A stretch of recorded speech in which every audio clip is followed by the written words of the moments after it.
make sure na hindi manalo si BP Sara dahil pag nanalo si BP Sara ay mananagot sila. Di ba? Kaya po mga kababayan na hindi daw magkakaroon ng eleksyon. Na baka daw ang gawin ni BBM ay kung ano-anong senaryo para wala na lang eleksyon. What's up mga kababayan? PH Trending here. Dito sa video natin ngayon ay ating panoorin o pakinggan itong nagbabagang balita. Binabalak na di umano ng Brave 18 na ihain ang kasong flood control corruption sa IEC. Dahil sa nakikita nilang walang usad o walang hustisya na mangyayari kung itong si Boying at ang bangag na administrasyon lamang ang hahawak nito. Nawika di umano nila paano nga naman huhulihin ang mga kriminal na nasa likod nito kung sila talaga di umano ang utak ng bilyon-bilyong korupsyon ng flood control sa ating bansa. Hay nako, pero bagong lahat mga kababayan, huwag niyo po sana kalimutang mag-like at subscribe para updated ka sa mga uploads ko araw-araw. At yun na nga mga kababayan, dagdag pa rito na may binabalak di umano, itong si Bonget na hindi magkakaroon ng eleksyon sa taong 2028 bagkus magtutuloy-tuloy ang kanyang pamamahala sa ating bansa. Anong opinion nyo patungkol dito mga kababayan? Dahil kung akong tatanungin hindi ako payag doon, Tama na ang 6 na palpak na termino at huwag niyo nang dagdagan pa. Kung kaya naman hindi ko na patatagalin pa, heto na ang buong video. Publish yung ICC after nag-ratify yung 60 ng states. Wala naman nakalagay kung hanggang ilan seat na lang na pwede pa siyang masustain. Pero ang magiging question is, gaano karami yung funds niya? Kung halimbawa, bumaba sa 50 or even 20, kung pwede pa rin siya mag-function, considering na konti na lang ang magiging pondo ng ICC. So, logistically, impossible na siya na mag-function at kung hindi, wala na siyang pondo, hindi na siya makafunction, magsasara na siya ang ICC. Yes po. Yes. So, baka yun ang isa sa mga konteksto ng mga sinabi ni Mayor Baste na huli niya ng bisita yan sa Hague kasi lalabas na ang amahan niya. Yun ang nakita kong statement niya. Kasi it doesn't make sense na kung ang projection is the ICC will become defunct in a few months. It doesn't make sense for the ICC to hold on to its prisoners. Right now, there are 4 in custody. Merong 4 cases na being tried. Isa yung kay President Duterte. The rest are from Libya and 2 from Central African Republic. Yung sa Central African Republic on appeal, whereas yung sa Libya, pareha sa kay President Duterte, mag-ano pa lang, mag-decide pa lang ang ICC. Or magta-try pa lang. Galit na galit si President Trump sa ICC. Galit, nagigil si President Trump ngayon, magkakampanya sila na yung mga allies ng Amerika ay hindi na dapat magsuporta sa ICC. Palagay ko, isa yun sa mga reasons why the Secretary Rubio nagbisita dito kay BBM in the last few days. Ngayon, aware naman si Trump na former President Duterte is now in the ICC and that would not have happened. He would not have been arrested, captured, and flown to the ICC without, of course, President Bongbong Marcos' imprimatur or order. So, interesting ito, Dr. Loha. Palagay mo, dahil kung sinabi sa kanya because I think that he did, ni Secretary of State Rubio ng Amerika na BBM, stop supporting the ICC already. Palagay mo, Dr. Loha, makaka-refuse si BBM sa request na ito ng Amerika? Well, it doesn't need to fund naman the ICC anymore kasi hindi na tayo member state.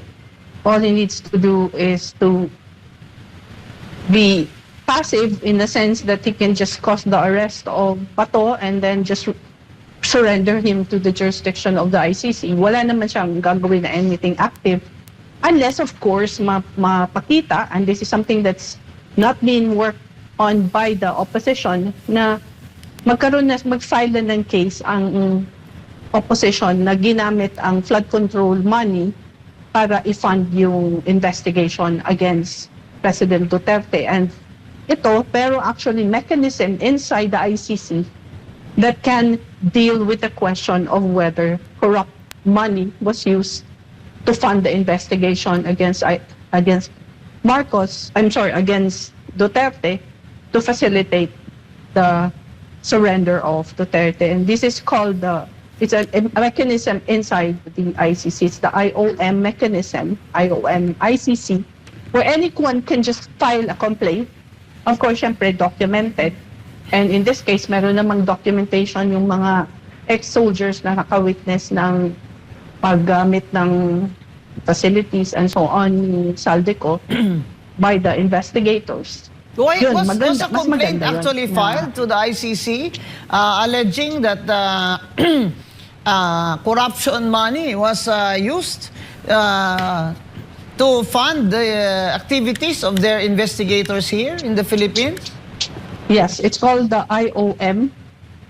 It's a mechanism, para siyang it's an independent oversight mechanism within the Assembly of States of the Rome Statute ng ICC. So para siyang ombudsman Yes. sa loob ng ICC. Yes.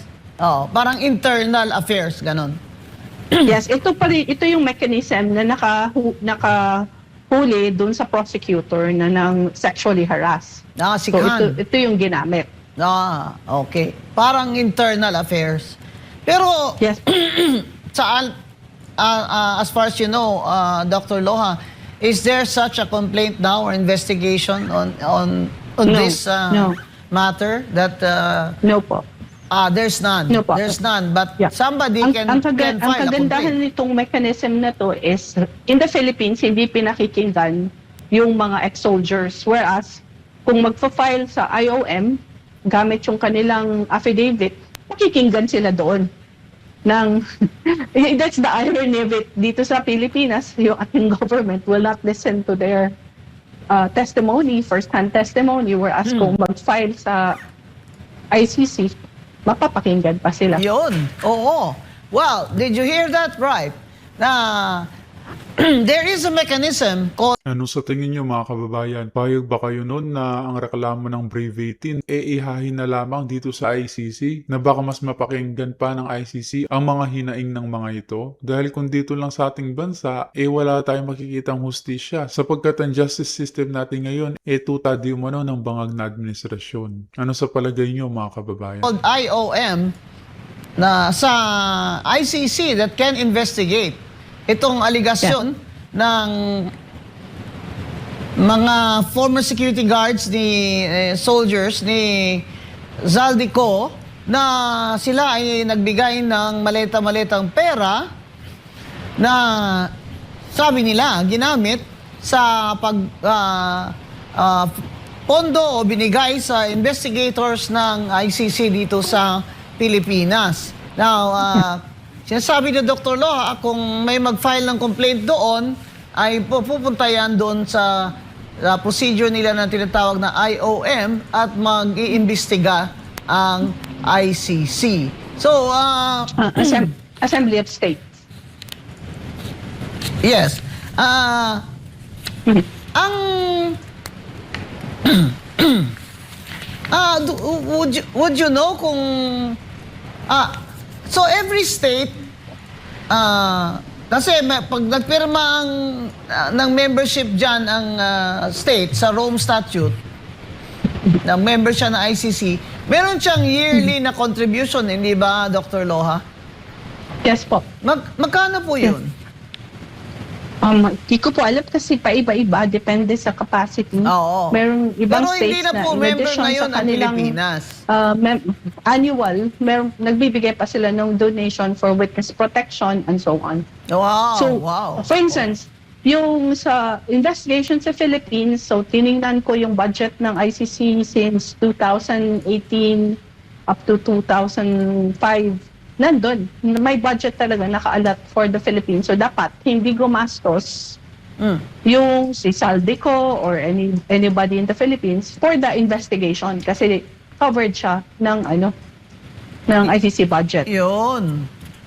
So, if anybody wants to file a complaint there, tungkol dito sa aligasyon ng mga sundalo o former security guards security men ni Congressman Saldico na may pera sila na maleta-maleta na binigay, sabi nila, kay former Senator Trillanes, sabi nila.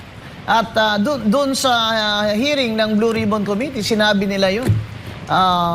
In front of Senator Marcoleta and Senate President Cayetano. Sabi nila, may binigay din silang pera, maleta-maleta sa kay Trillanes at ang pagkaalam nila, I don't know if that's the right Tagalog word, na ginastos ito sa gastos ng mga investigators ng ICC dito sa Pilipinas. Now, if that is a major that's a major issue na I don't think the ICC will turn a blind eye on that kung merong magko-complain. So, palagay mo, Dr. Loha, palagay mo, dahil may warrant daw sa ICC si Senator Bato de la Rosa, in the light of the visit of Secretary Rubio and the statements of Trump that his allies should not support the ICC, palagay mo, in your assessment sa relasyon ni BBM sa kay Trump, he will dare na susuwayin niya si Trump and he will still cooperate with the ICC to arrest Senator Bato? Yeah. Political survival ni Marcos. I think Bato himself would not trust the word of President Marcos on. So he will still do it because it's his political survival.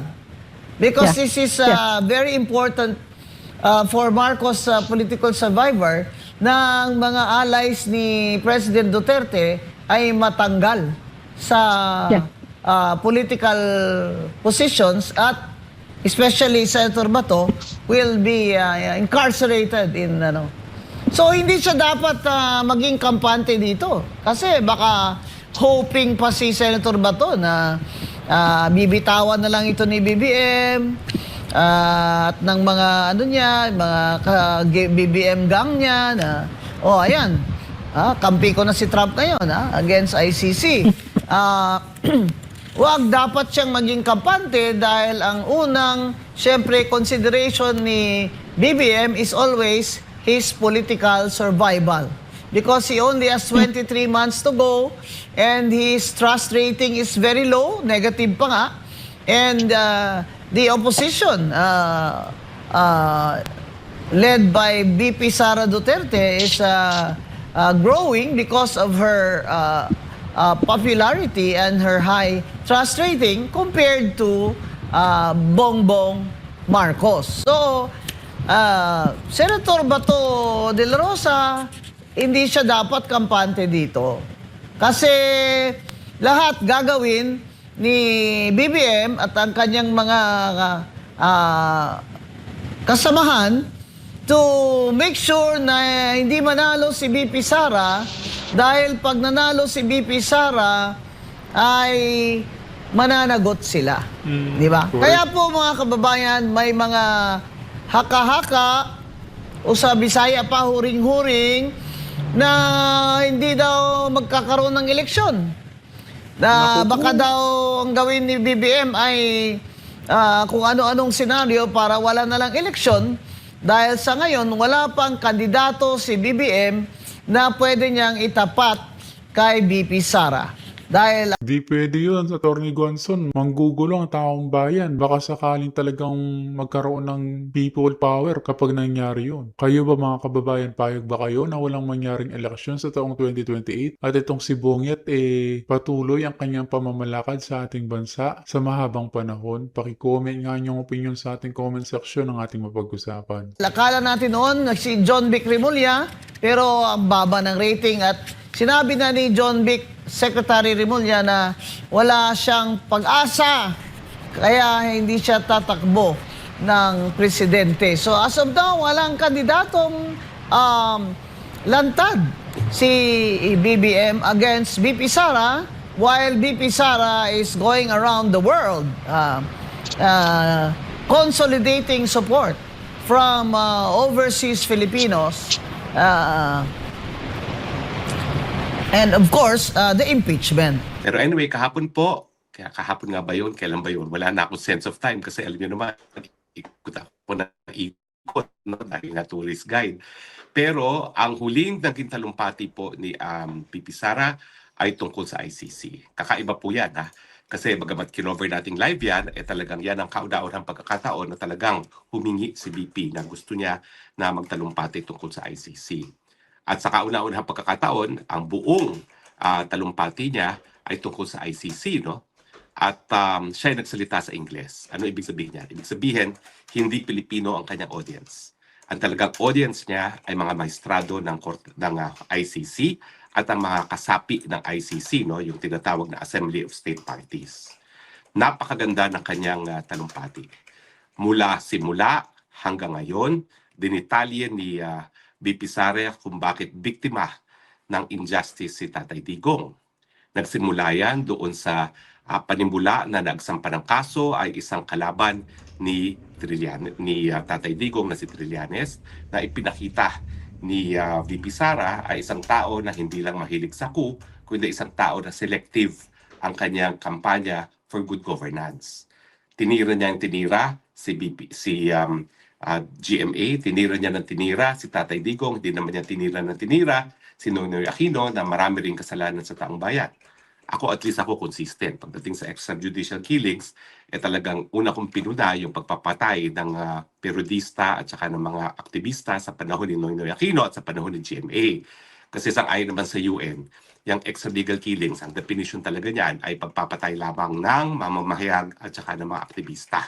Hindi naman kasama yung mga drug war victims dyan, hindi umano, no? Yan po talaga ang definition ng extralegal killings. At saka yung mga kamatayan na walang due process of law. Pero sa simula po talaga, pati naman si Leila de Lima, inadapt niya yan nung siya ay kalihim ng Secretary ng Department of Justice na ang extralegal killings ay patayan ng mga mamamahayag at saka ng mga aktivista. But in any case, sinimula niya na ang nagsimula nagsampa ng kaso dyan ay si Trillanes, na kilalang kalaban ni Tatay Digong. Siyempre, may panahon na nais niya na naging Vice President ni Tatay Digong noong 2016. Siguro talagang nabuisit siya kay Tatay Digong dahil hindi siya napagbigyan at ang kinuha ay si Alan Peter Cayetano. Kaya mula noon ay siya naging kritiko na ni Tatay Digong. Pagkatapos niyan ay yung investigasyon na sinabi talaga ni VP Sara, alam naman ni Tatay Digong yan, nung siya ay nakaupo pa bilang presidente at nung siya ay matapos na maging presidente. At sabi ni VP Sara, hayaan mo sila ang sagot lang ni Tatay Digong na naging sagot niya din sa akin nung sinasabi ko na dapat seryosohin natin itong paglilitis ng ICC. Wala na namang jurisdiction ng ICC, paano nila ako malilitis? Yan talaga yung paninindigan ni Tatay Digong, kaya wala talaga siyang hakbang na ginawa samantalang nag-iimbestiga na ang mga taga-ICC nung panahon na siya presidente pa, ha? 2018 po kasi nagsimula itong proseso na siya ay dapat litisin sa ICC kasi may isang Harvard professor na nagsalita sa pamamagitan ng isang artikulo sa Harvard Law Journal na dapat daw imbestigahin ang drug war ni Tatay Digong dahil ito ay isang crime against humanity. Mula nung panahon na yon, ako po ay nagbigay babala na kinakailangan seryosohin natin itong posibilidad na siya ay malitis ng ICC. Sinabi naman niya, ay nako, wag mong pansinin yan dahil ako naman talaga, pag sila ay nagpumilit, ako ibibitiw sa pagiging miyembro. Pagamat sinasabi ko nga na meron pa rin isang taon matapos magbitiw ang Pilipinas para umaksyon ng ICC at alam naman natin ang nangyari na natulog sa kanukungan yung naunang prosecutor at nagsampa lang ng abiso para mag-conduct ng preliminary investigation sa pangalawang taon na pagbibitiw. Nakasaad sa Rome Statute at kinakailangan kung magsisimula ng investigasyon ay kinakailangan masampa yung abiso within 1 year pagkabitiw. Tapos, so yan yung dahilan kaya hindi pinapansin ni Tatay Digong. Kasi sabi niya, imposible yan. Dahil ang ICC binuo yan, maski yan ay naging membro tayo, binuo yan kung hindi lang gumagana ang lokal na hukuman. Kaya nga po sinabi rin ni BP Sara at tuloy, para tuloy, we had a long walk on along memory lane na alam din ni BP Sara nung siya ay Vice President na nalabas-pasok na ang mga ICC investigators. At alam ko rin po yan dahil alam niyo naman na may dating connection ako doon sa mga tumatayong biktima ngayon ng mga biktima ni Tatay Digong. In fact, nagkahiwalay kami ng mga abogadong yun dahil nga dito sa kaso ni Tatay Digong. Naniniwala ako na walang pagkakasala si Tatay Digong at hanggang ngayon ako yung maasa na yung abogado ni Tatay Digong samantalang sila, nagdesisyon na sila na gusto nilang tubay yung abogado para sa mga biktima. Okay lang po yan. Talagang ganyan po ang buhay abogado. No? At tinuloy niya na yun nga, habang nag-iimbestiga na ang ICC, itong si Marcos Jr. Bangag ay nagsisinungaling. Sinasabi na hindi siya makikipagtulungan ever sa ICC in whatever form or shape or nature. No? Samantalang si Boying Rebulya naman, kabaliktaran ng sinasabi. Ako alam ko na talaga na makikipagtulungan ang Marcos Jr. Kaya nga palagi kong sinasabi kay Tatay Digong at ni BP Sara, kailangan paghandaan natin yung kasong yan. Sa Correct. katunayan, tingin ko, kaya medyo ilag ata sa akin si Tatay Digong, kasi talagang parang naibabalik yung mga pagkakataon na paulit-ulit kong sinasabi, kinakailangan PRRD, seryosohin natin itong banta ng ICC, kinakailangan paghandaan, pero nakikinagbalita lang si Tatay Digong, ang sinasabi lang niya, wala na silang jurisdiction, hindi sila po pwede umakto dahil ang ating mga hukuman naman ay bukas at gumagana. No? Yan din ang paniniwala ko, pero ako talaga, sa mulat-mula, wala akong tiwala dyan sa mga bangag.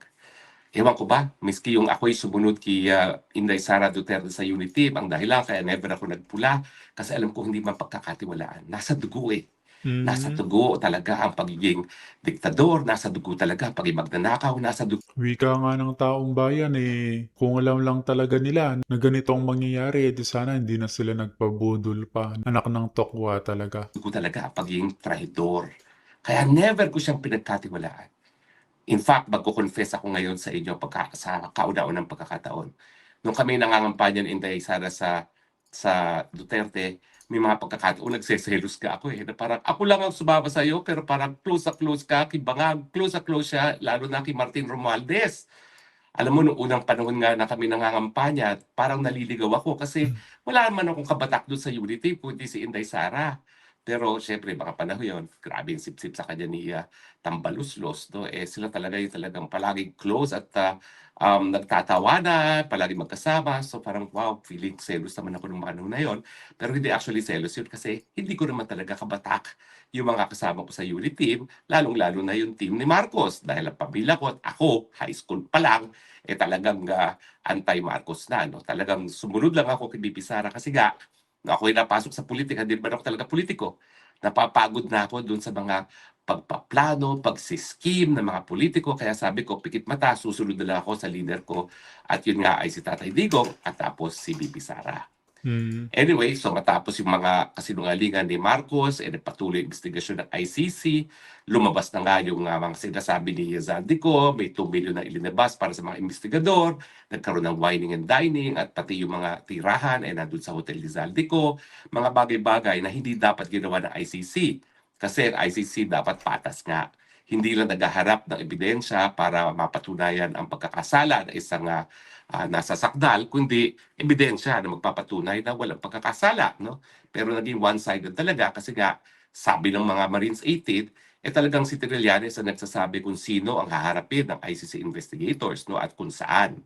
So ano ba naman asahan mo kapag kalaban ni Tatay Digong ang tuturok sa mga investigador kung saan pupunta para sa testigo at para sa ebidensya? Siyempre hindi patas. Tapos, linabas din ni VP Sara isang bagay na hindi ko pa nailalabas talaga in a manner na dapat ilabas ko. Ang palagi ko linalabas yung pagiging manyak ng prosecutor na si Santina, no, ng ICC. Problema ngayon ng ICC, sinong papalit dyan, no? Ang sinasabi ko dati, yung pagiging manyak, dagok yan sa pagkatao na makakaapekto doon sa integridad na ginawa niya investigasyon laban kay Tatay Digong.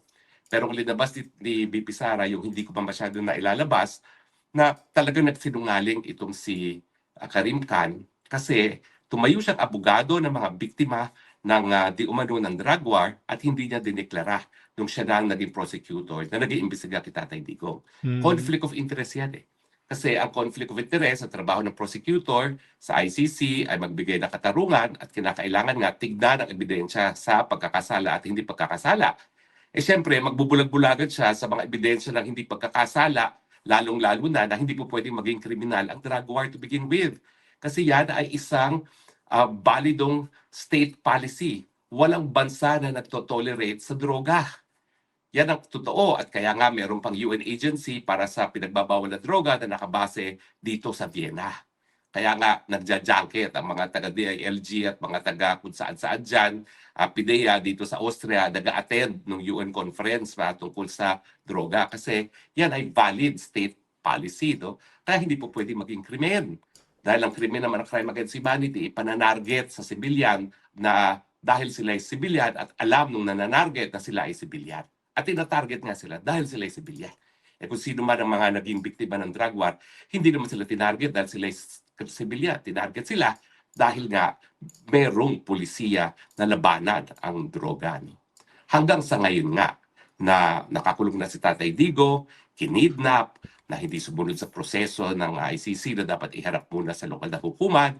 At syempre, yung pagpipilit na may jurisdiction na bagamat ang paghihingi ng abiso sa korte ay sa ikalawang 2 taon na nung tayo nagbitiw na samantalang malinaw sa Rome Statute. Dapat yan ginawa sa loob ng 1 taon.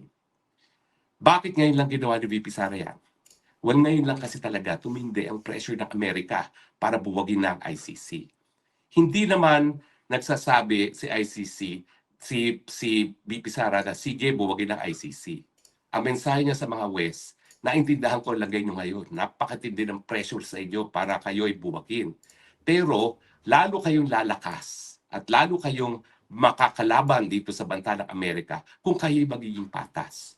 At ang pagiging patas nga ay talagang repasuhin talaga ang ebidensya na kinalap ng isang prosecutor na itinago ang kanyang conflict of interest dahil siya nag-abogado na sa biktima. Siyempre, hindi natitignan yung mga ebidensya na nagpapakita ng pagkakawalang sala gaya ng ang war on drug is a valid state policy, di ba? Obvious naman yun. Bakit yan hindi ikinonsidera ng prosecutor, no?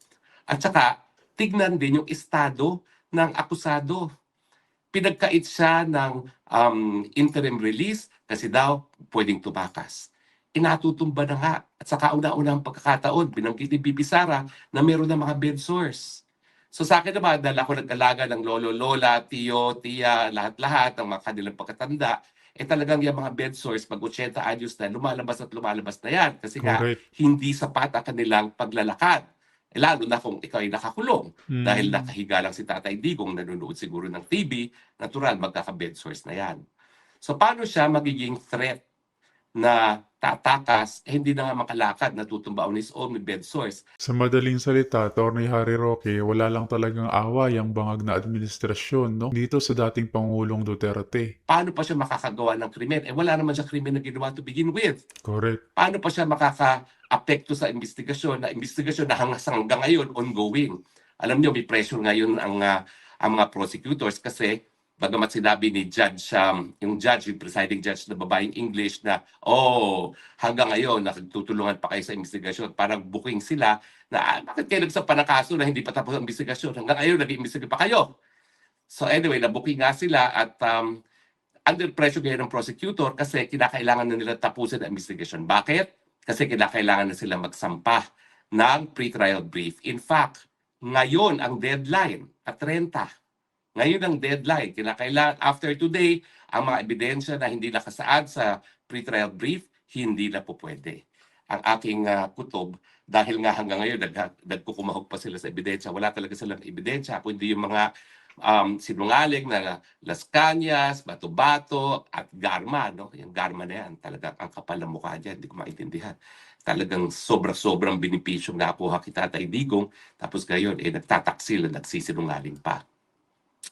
Anyway, ang mensahe niya talaga sa mga hurado, sa mga judges, in the first place, yung ICC na, yung Assembly of State Parties na, ay nagsisante kay Karim Khan dahil siya ay hindi mabuti ang pagkatao. Natural, sa kaso ni Tatay Digong, siya rin ay nagsinungaling dahil hindi isiniwalat yung kanyang conflict of interest.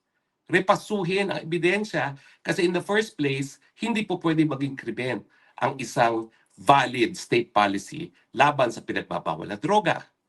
So yan ay dahilan para outright na ma-dismiss ang kaso at tignan din yung posibilidad ng interim release dahil ang isang 81-year-old na natutumba na may bed sores, hindi na po pwede yan para tumakas pa, hindi na po pwede yan para ma-influensyahan pang investigasyon, takutin ng mga biktima at talagang paghimasukan ang mga ebidensya laban sa kanya.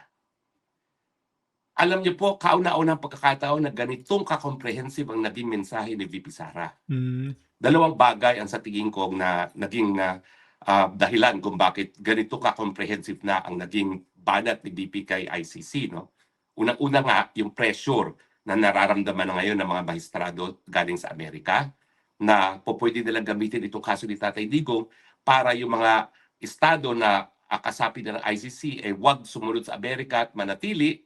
Hindi naman kaya, mga bago pang mga estado ay sumapi kasi nga kung talaga magbibigay sila ng tunay na katarungan, lalong may pag-aasa ang ICC na mabuhay kaysa mapatay na nais mangyari ni Trump. At pangalawa, dahil tingin ko, veterano talaga yung abogado niya ngayon. Na alam ng abogado na walang masaba kung magsalita ang isang anak dun sa mga bagay-bagay na hindi mabanggit ng mga abogado. Kasi ang babala naman ng hukuman para sa mga abogado na magsalita sa labas ng hukuman at hindi sa loob. Hindi naman abogado si VP Sara ni Tatay Digong. So pwede siya magsalita. So yung mga gusto sabihin ng mga abogado, nasabi ni VP Sara na ibang estilo nung Kaufman before kasi gusto ni Kaufman, siya yung nasa spotlight. Ito, yung mga abogado, walang pakialam sa spotlight. Kasi naman, kung ikaw talaga pinakamagaling sa international criminal law, bakit mo pa kinakailangan na ikaw ay magkaroon ng spotlight, no? So, pero, yung mensahe sa tingin ko, aprobado yan ng mga abogado. Pero hindi pwedeng pulaan kasi hindi naman abogado ni Tatay Digong, si VP Sara, sa ICC mismo. Yung babala ng hukom, lalong-lalo na yung babae, ay babala sa mga abogado na humaharap sa ICC. Lahat ng gusto nyo sabihin nyo sa hukuman, huwag sa labas. At alam nyo, dahil nga sa pressure ngayon na nararamdaman ng ICC sa tingin ko. At yun na nga ng mga kababayan, narinig natin itong nagbabagang balita sa oras na ito. As always mga kababayan, kita na lang ulit tayo sa ating next vlog. Huwag niyo po sana kalimutan mag-like at subscribe para updated ka sa mga uploads ko araw-araw. Maraming salamat mga kababayan, ingat and God bless.